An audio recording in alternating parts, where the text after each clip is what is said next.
Assalamualaikum warahmatullahi wabarakatuh.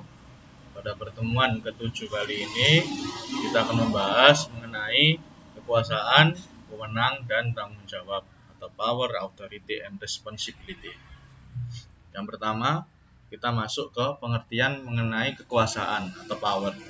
Kekuasaan atau power berarti suatu kemampuan untuk mempengaruhi orang atau merubah orang atau situasi. Kekuasaan dapat berkonotasi positif atau negatif.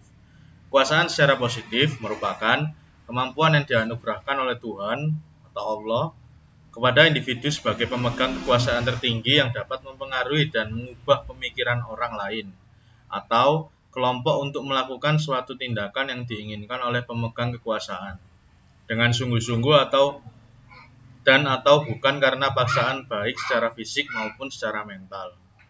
Sedangkan pengertian kekuasaan secara negatif merupakan suatu sifat atau watak dari seseorang yang bernuansa arogan, egois, serta apatis dalam mempengaruhi orang lain atau kelompok untuk melakukan tindakan yang diinginkan oleh pemegang kekuasaan dengan cara paksaan atau tekanan, baik secara fisik maupun secara mental.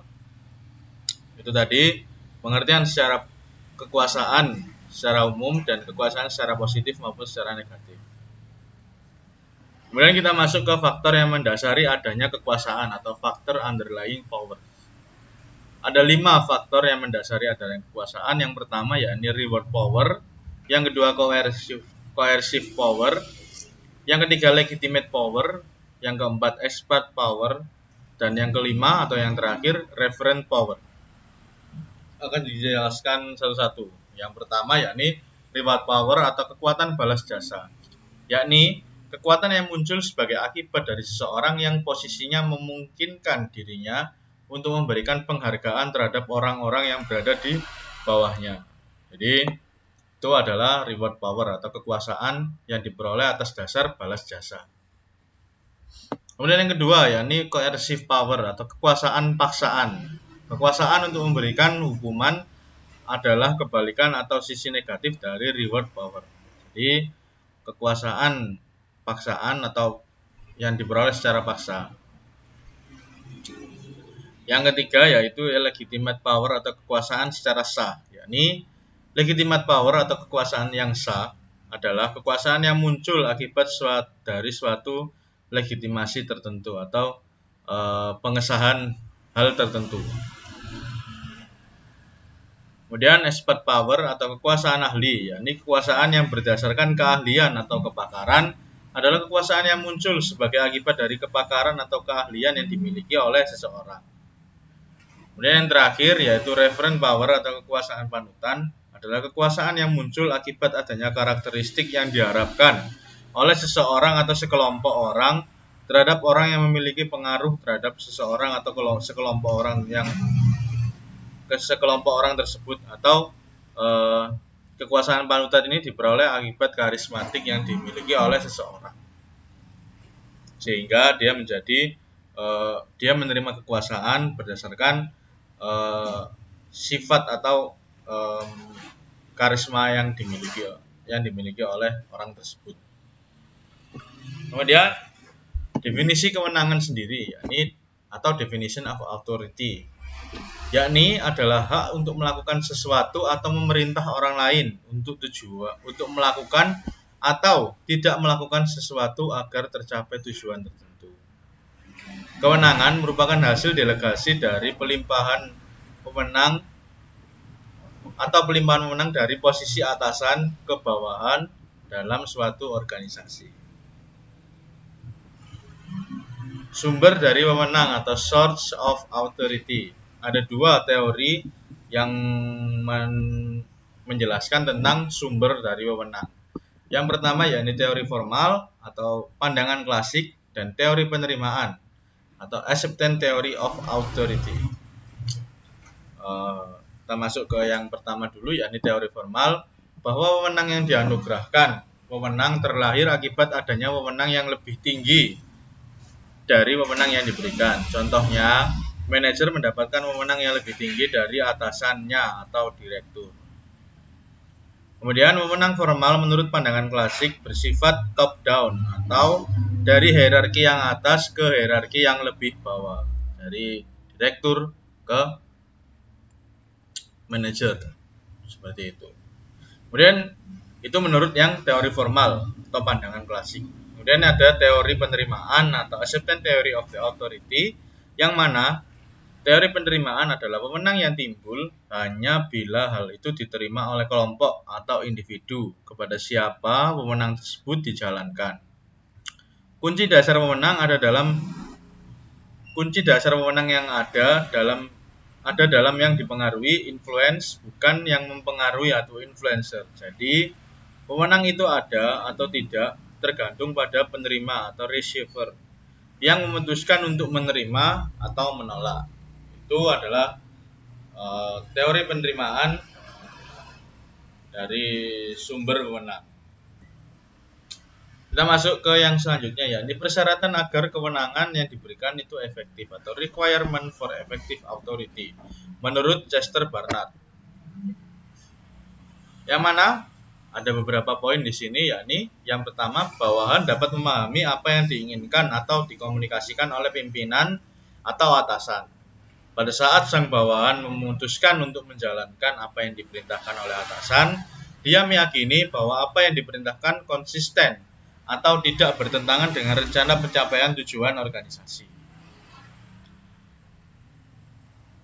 Pada saat bawahan memutuskan untuk menjalankan apa yang diperintahkan oleh atasannya, dia meyakini bahwa yang diperintahkan konsisten mendukung nilai, misi, maupun motif pribadi atau kelompoknya. Sang bawahan mampu secara mental maupun fisik menjalankan apa yang diperintahkannya. Jadi 4 poin tadi itu merupakan persyaratan agar kewenangan yang diberikan efektif. Kita masuk ke jenis-jenis kewenangan atau type of authority. Yang mana ada 3 jenis di sini, yakni kewenangan lini, kewenangan staf, dan kewenangan fungsional. Kewenangan lini atau line authority adalah mereka yang bertanggung jawab terhadap berbagai kegiatan dalam rangka pencapaian tujuan organisasi. Contohnya, yakni direktur berkoordinasi dengan kepala bagian. Kewenangan staf, yakni hak para staf atau spesialis untuk menyarankan, memberikan rekomendasi atau berkonsultasi pada orang yang memiliki kewenangan lini. Kewenangan fungsional atau functional authority, yakni kewenangan yang diberikan untuk melakukan kontrol atau koordinasi dengan bagian lain. Ada contoh tabelnya. Ini adalah kewenangan lini, yakni berdasarkan penjelasan, mereka yang bertanggung jawab terhadap berbagai kegiatan dalam rangka pencapaian tujuan organisasi. Jadi, seorang kepala restoran bertanggung jawab terhadap seluruh kepala bagian maupun pelayan-pelayannya. Seorang kepala restoran bertanggung jawab terhadap bagian keuangan, pelayanan, dan bagian dapur. Sedangkan bagian pelayanan bertanggung jawab atas pelayan 1, pelayan 2, dan pelayan ketiga. Begitu juga bagian dapur bertanggung jawab atas yang bagian berbelanja dan bagian yang memasak. Itu termasuk dalam kewenangan lini. Sedangkan pada kewenangan staf yakni memberikan konsultasi atau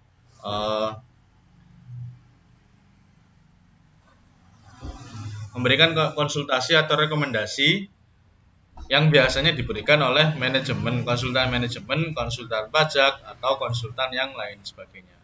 Ini adalah staff authority. Sedangkan pada functional authority, yakni kewenangan yang diberikan untuk melakukan kontrol atau koordinasi dengan bagian yang lain. Ini kewenangan kepala restoran melakukan koordinasi dengan pelayan 1, dengan juru masak, dengan bagian keuangan, dengan bagian dapur, dan lain sebagainya. Jadi ketika garisnya putus-putus ini, itu merupakan functional authority, yakni kewenangan untuk memberikan berkoordinasi secara langsung pada para pelayan atau pada para kepala bagian. Seperti itu. Nah, kemudian selanjutnya konflik mengenai lini dan staff, yakni line and staff konflik, yang mana Bagian lini merasa dirinya lebih mengetahui apa yang terjadi di lapangan, sehingga masukan dari atau saran yang diberikan dari staf seringkali diabaikan. Konflik juga terjadi karena perbedaan usia, pengalaman, pendidikan, atau faktor perilaku karyawan yang ada di dalam perusahaan. Jadi, konflik lini dan staf ada dua, akibat kemampuan menguasai lapangan atau saran yang tidak digunakan, atau perbedaan usia, pengalaman, pendidikan, atau faktor perilaku karyawan yang di dalam perusahaan itu merupakan faktor yang mempengaruhi konflik antara lini dan staf. Kemudian, adapun perbedaan dari kewenangan dan kekuasaan atau difference between authority and power. Yang pertama, kekuasaan merupakan suatu kewenangan yang digunakan untuk mempengaruhi orang lain guna melakukan suatu hal yang dikehendaki oleh sang pemegang kekuasaan. Sedangkan wewenang merupakan hak untuk melakukan sesuatu atau hak untuk yang dapat digunakan untuk memerintah orang lain sesuai dengan porsinya. Kekuasaan merupakan suatu upaya yang berkaitan dengan pengaruh untuk merubah tingkah laku dan perbuatan seorang individu. Sedangkan wewenang berkaitan dengan suatu upaya melakukan kewajiban dan tugas demi kepentingan dan keberlangsungan instansi yang dinaunginya. Kekuasaan berhubungan dengan kemampuan seorang individu untuk dapat memerintah seseorang sesuai dengan porsinya. Wewenang berhubungan dengan hak kita sebagai pemimpin untuk mengatur dan memerintah seseorang individu untuk melakukan tugasnya. Pelaksanaan dari kekuasaan dibatasi oleh wewenang, sehingga semua kekuasaan yang dijalankan tidak boleh melebihi kapasitas dari kewenangannya. Pelaksanaan dari kewenangan disesuaikan dengan kedudukan sang pemilih kekuasaan. Kekuasaan dapat bersumber dari legitimate power, coercive power, expert power, reward power, reference power, dan juga legitimasi sosial. Jadi ini tadi sudah sempat kita bahas. Dan yang selanjutnya, kewenangan dapat bersumber dari tradisi, ketuhanan, kualitas kinerja seseorang, peraturan perundang-undangan, dan juga kekayaan yang dimiliki oleh si penerima wewenang. Itu tadi perbedaan dari kekuasaan dan wewenang. Berikutnya kita masuk ke tanggung jawab atau responsibility. Tanggung jawab didefinisikan sebagai suatu akibat lebih lanjut dari pelaksanaan peran. Baik peran itu merupakan hak atau kewajiban ataupun kekuasaan. Tanggung jawab akan mengingatkan orang untuk tidak saja mempergunakan kewenangan yang dimilikinya, tetapi juga melaporkan apa saja yang telah dilakukannya. Kewenangan dan tanggung jawab, authority and responsibility, yakni seorang manajer yang diberi wewenang menyadari terdapat tanggung jawab dalam setiap kewenangan dan menjalankan tanggung jawab tersebut.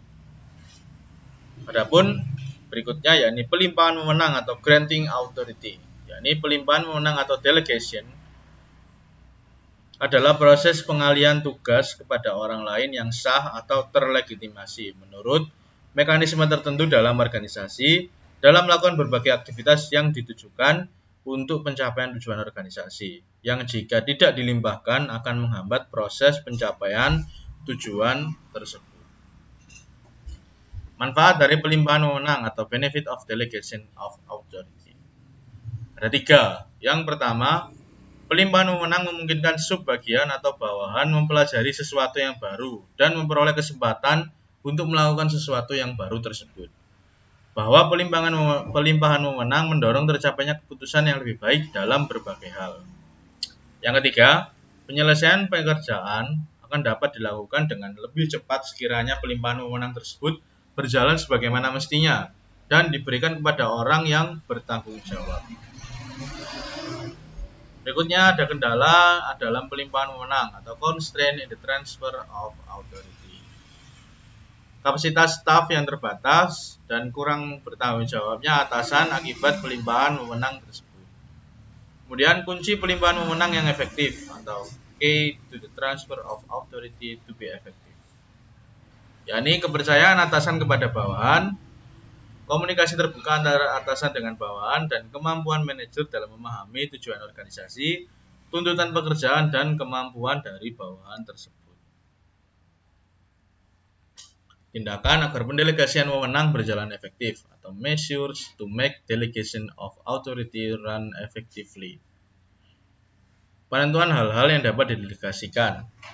Penentuan orang yang layak untuk menerima delegasi, penyediaan sumber daya yang dibutuhkan, pelimpahan tugas yang diberikan, dan intervensi pada saat yang diperlukan. Jadi, adapun tindakan-tindakan yang perlu dilakukan pada saat kita mendelegasikan wewenang agar berjalan secara efektif, kita harus menyiapkan atau menentukan 5 hal yang dibutuhkan tersebut dalam mendelegasikan suatu wewenang kepada bawahan. Selanjutnya kita masuk ke sentralisasi dan desentralisasi. Sentralisasi merujuk pada cara pengorganisasian di mana keseluruhan tugas, tanggung jawab, dan perintah dipusatkan dari hierarki yang paling tinggi untuk kemudian hierarki yang di bawahnya menerjemahkan dalam bentuk tindak lanjut dari apa yang telah diputuskan dari hierarki yang tertinggi. Itu adalah pengertian dari sentralisasi. Kemudian desentralisasi merupakan pelimpahan kewenangan dari hierarki yang lebih tinggi kepada hierarki yang lebih rendah dalam hal pengambilan keputusan dan penentuan dengan cara bagaimana kegiatan akan dijalankan. Jadi sentralisasi adalah perintah dari hierarki yang paling tinggi untuk diteruskan ke bawahan atau hierarki yang ada di bawahnya. Berbeda dengan desentralisasi, yakni pelimpahan wewenang dari hierarki yang lebih tinggi kepada hierarki yang lebih rendah mengenai apa saja hal yang perlu diputuskan dan penentuan bagaimana cara kegiatan tersebut dijalankan. Jadi bedanya di sana. Ketika sentralisasi sudah memberikan panduan dalam pengambilan keputusan dan penentuan cara bagaimana kegiatan tersebut dijalankan, namun jika desentralisasi lebih ke menyerahkan kepada hierarki yang lebih rendah dalam proses pengambilan keputusan dan penentuan cara bagaimana kegiatan tersebut dijalankan. Seperti itu. Kemudian alasan terjadinya sentralisasi atau desentralisasi sendiri ada beberapa. Yang pertama, untuk sentralisasi yaitu sifat keumuman dari cara pengelolaan. Jadi hal-hal yang bersifat umum pengelolaannya lebih baik disentralisasikan saja proses pendelegasiannya. Kemudian efisiensi biaya, adanya kesamaan kualitas dan adanya kemajuan teknologi. Itu adalah alasan mengapa kegiatan atau wewenang diberikan dengan cara sentralisasi. Kemudian desentralisasi, adapun alasannya yaitu kedekatan dengan pihak sasaran, pengetahuan lokal atau lapangan, penerimaan dari pihak sasaran berdasarkan budaya dan keputusan yang lebih fleksibel. Jadi untuk desentralisasi alasannya adalah dapat tadi saya lebih memfokuskan ke keputusan yang lebih fleksibel. Jika kita contohkan saja, Indonesia ini kan luas. Jika seperti dulu itu pemerintahannya sentralisasi, tidak terdesentralisasi seperti sekarang, atau tidak ada otonomi daerah lah. Penerjemahan dari desentralisasi itu adalah sebuah otonomi daerah yang diberikan kepada daerah untuk mengatur dan mengolah apa yang ada di daerah tersebut. Jadi jika pembangunannya ditentukan oleh pusat, dalam hal ini ya contohnya sebagai suatu negara, apabila daerah penentuan pembangunannya ditentukan oleh pusat, maka pusat sendiri juga tidak memahami secara utuh karakteristik dari berbagai macam daerah yang menjadi wilayahnya. Itu kelemahan dari sentralisasi. Kemudian, mengapa perlu desentralisasikan? Karena orang-orang yang berada di wilayah-wilayah tertentu tentu akan mengetahui, memiliki pemahaman mengenai wilayah yang menjadi tanggung jawabnya. Karena memiliki kepemahaman terhadap wilayah yang menjadi tanggung jawabnya, maka tentu berbeda apa yang terjadi, pembangunan yang dilakukan di Jawa, pembangunan yang dilakukan di Sumatera, pembangunan yang dilakukan di wilayah lain sebagainya, itu adalah alasan kuat yang mendasari adanya desentralisasi atau sebuah kegiatan otonomi daerah semacam itu. Jadi penerjemahan lebih konkretnya mengenai desentralisasi adalah kegiatan otonomi daerah semacam itu. Dalam hal yang lebih luas tentunya. Selanjutnya kita masuk ke faktor yang harus dipertimbangkan untuk kegiatan sentralisasi atau desentralisasi. Yang pertama yakni biaya dan risiko yang terkait dengan keputusan sentralisasi dan desentralisasi. Jadi berapa biaya dan risiko yang harus ditanggung dari keputusan menetapkan kewenangan ini diberikan secara sentralisasi atau desentralisasi. Kemudian kecenderungan manajer dalam melihat bawahannya. Jadi kemampuan bawahan juga penting untuk dipertimbangkan. Apakah bawahan tersebut mampu untuk menjalankan desentralisasi, melakukan kegiatan desentralisasi atau sentralisasi. Kemudian adanya budaya organisasi bottom up atau top down. Jadi itu juga berbeda dalam penerapan sentralisasi dan desentralisasi. Kemudian kemampuan manajer level bawah atau bawahan dalam menjalankan tanggung jawab desentralisasi yang dilakukannya. Itu juga menjadi suatu pertimbangan yang perlu dipertimbangkan sebagai faktor dalam penentuan sentralisasi atau desentralisasi suatu tanggung jawab atau suatu kewenangan. Yang terakhir, yakni desain pekerjaan atau job design. Ada 3 pendekatan dalam penentuan job design. Yang pertama, pendekatan mekanis, yakni desain pekerjaan berdasarkan jenis pekerjaan rutin atau tidak rutin. Pendekatan motivasi, yaitu desain pekerjaan berdasarkan motif dari para pekerjanya. Dan pendekatan biologis, desain pekerjaan dengan mempertimbangkan aspek biologis dari pekerja, seperti gender, lingkungan kerja, dan lain-lain. Mungkin sekian yang dapat saya sampaikan pada pertemuan kali ini. Kurang lebihnya saya mohon maaf. Apabila ada pertanyaan, silakan sampaikan di forum diskusi. Terima kasih. Wassalamualaikum warahmatullahi wabarakatuh.